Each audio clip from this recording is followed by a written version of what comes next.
ਸਿੱਖਾਂ ਦੇ ਕੰਟਰੀਬਿਊਸ਼ਨ ਨੂੰ ਮੁਲਕ ਲਈ ਕਿਵੇਂ ਦੇਖਦੇ? औरंगजेब ने एक बार गुरु गोविंद सिंह जी से पूछा उसने कि आपके ये जो बंदे हैं ये बड़ी दाढ़ी और बड़ा बाल क्यों रखते हैं? तो उन्होंने कहा ये संत योद्धा है, सेंट वॉरियर जी।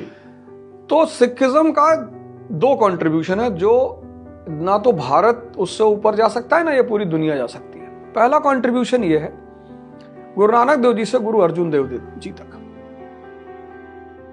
सामाजिक सांस्कृतिक सुधार, सब भाई है, एक मनुष्य की एक ईश्वर की हम सब संतानें हैं। ये पहला फेज है कि सब एक है, बाहर निकलो ये जाति पाति। अगर आज हम सिखिज्म को पूरी तरह मान लें तो 10 साल में भारत सुपर पावर। अगर भारत सरकार जो सिखिज्म की देन है, जो उसके सिद्धांत हैं, अगर उसको पूरी तरह वो फॉलो कर ले, और सब फॉलो कर सकते हैं, उसमें कुछ है ही नहीं। आदि ग्रंथ में आधे दोहे हैं बाबा फरीद के और आधे दोहे हैं कबीरदास जी के जी।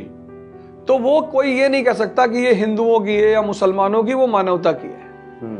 गुरु अर्जुन देव जी के बाद जब उनकी शहादत हुई और उसके बाद से एक अकाल तख्त का गठन हुआ और अधर्म के खिलाफ लड़ाई शुरू हुई। जो बार बार लोग कहते हैं ना मुसलमानों के खिलाफ, कोई मुसलमानों के खिलाफ लड़ाई नहीं शुरू हुई, अधर्म के खिलाफ। कि अगर राज्य अगर ज्यादती करेगा, राज्य अगर बदमाशी करेगा तो हम लड़ेंगे।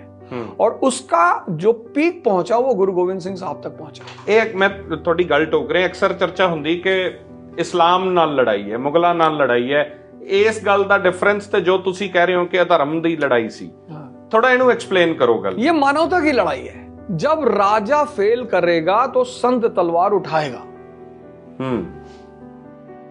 ये इस दुनिया का, इस समाज का नियम है, कोई एक घटना नहीं है। भगवान कृष्ण ने तलवार उठाई जी। जब राजा फेल करेगा, जब दुनियावी राजा फेल करेंगे तो संतों को तलवार उठानी ही पड़ेगी। और संतों की तलवार किसी धर्म के लिए नहीं उठती कि हम मुसलमानों को मारेंगे, हम हिंदुओं को मारेंगे। तो वही मैं कह रहा था कि जब गुरु गोविंद सिंह जी से उसने पूछा कि आपके ये योद्धा ये क्या रखते हैं, दाढ़ी बाल, तो उन्होंने कहा ये संत योद्धा है, ये मानवता और धर्म की लड़ाई के लिए लड़ रहे हैं, इसलिए संत भी है और योद्धा भी है। तो सिख बेसिकली एक संत योद्धा है। और सिखों को भी ये बात समझनी चाहिए, उनका जो जिम्मेदारी है, उनकी जो दायित्व है दुनिया के प्रति। मैं तो बार बार क्लास में, जब भी मैं वाजीराम में क्लास लेता था या जहां भी लेता हूं, मैं कहता हूं यार पूरी दुनिया को सिखों से सीखनी चाहिए। मुझे एक सिख भिखारी लाके दिखाओ।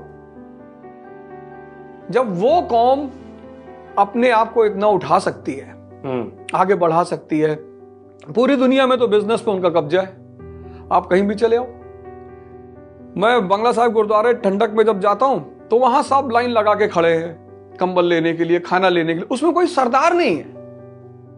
ये जो इस देश के हिंदू हैं, मुसलमान हैं, इनको सिखों से सीखना चाहिए कि भैया तुम इतने प्रॉस्परस कैसे हो। कमाना जानते हैं, बांटना जानते हैं।